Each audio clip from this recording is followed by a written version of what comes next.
mga kabayan, magandang umaga sa lahat. This is your vlogger Edge View, and today we will unbox the new iPad Air 4. Ito pong inyong Ilonggo vlogger from Doha na magbibigay sa inyo ng first impression at konting information about sa iPad Air na ating bubuksan ngayon. So as of now, wala pa po ito sa mga stores dito sa Doha, Qatar. Limited pa lang yung nagkaroon nito. Apparently, sold out agad. So, we are lucky to get one iPad Air na blue, which is, ito yung maganda ngayon sa iPad Air 4 kasi yung previous ay limited lang yung kulay, rose gold, silver, space gray. This time, mayroon siyang additional na kulay na green, blue, at gold, at yung mga previous na kulay niya which is silver and space gray. So, nang bumili tayo nito, naisip ko na kailangan din natin bumili ng Apple Pencil. So, itong Apple Pencil ay, and by the way, this is the second generation ng Apple Pencil, which is compatible lang sa iPad Pro 11 at 12, at ngayon, compatible na rin siya sa iPad Air 4. Pero kung ang inyong iPad is iPad 8 Gen or 7 Gen, ang kailangan nyo ay ang Apple Pencil 1st Gen. So, para mas ma-experience nyo siguro yung total functions and features itong iPad, mas maiging kung may budget na kaya naman ninyong makabili, mas maiging sama nyo ng Apple Pencil.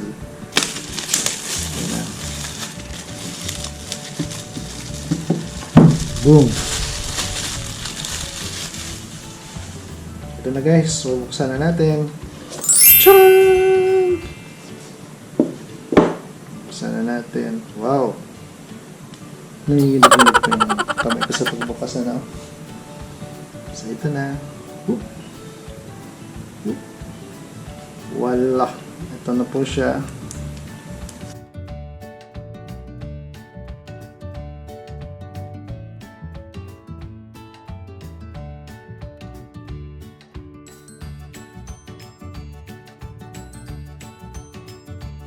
Guys, wala siyang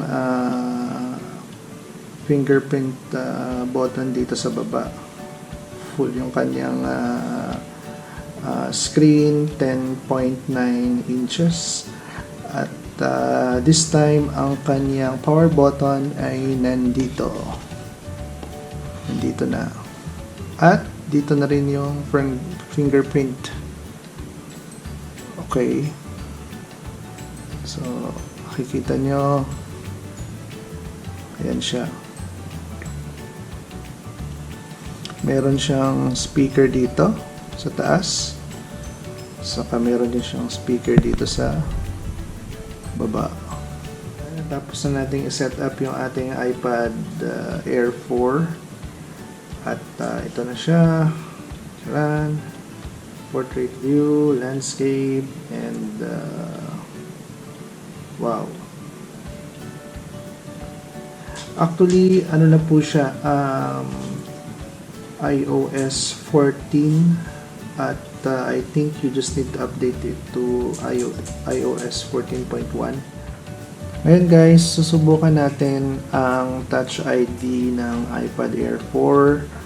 So ayan siya, naka-lock.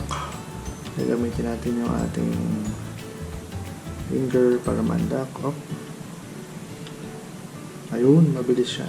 So, yun ay pag naka-portrait. Meron din isang option pag naka-landscape. Syempre nandito yung Touch ID niya. Gamitin yung bilang kamay niyo. Lock natin. Yun, mabilis siya. Mabilis yung kanyang Touch ID. Unbox din tayo ng ating Apple Pencil. By the way, medyo may kamahalan nito sa ngayon, Apple Pencil. It costs around 599 reals. But in some stores, sale siya. Sandali lang. Buksan natin. Ayun, dito pala yung ila. Wow. Alright. Ito na po guys, yung ating Apple Pencil second generation. Ayan siya. Compare mo siya sa first gen, ito ay automatic na nagmamagnet dito sa side ng ating iPad Air 4 para mag-charge. At iba na yung kanyang design ng kanyang pencil. Medyo mas maikli siya. Anyway, kung medyo tight kayo sa budget, meron namang other alternative na pencil na nabebenta online. Pero yun lang, you're not sure of lang yung kanyang quality at yung kung yun ba matibay. Pero kung akong tatanungin nyo, yung brand na magandang alternative sa Apple Pencil is yung Logicase. Ganda yun. So, okay. Ito yung ating Apple Pencil at as I said, ayan. Convenient lang siya. Nadikit lang siya dito sa gilid ng ating iPad Air 4. Yan, subukan natin yung Apple Pencil. So, ito na siya, babes. Ito na siya, mga kabayan. Handwriting. So, subukan natin magsulat na dito.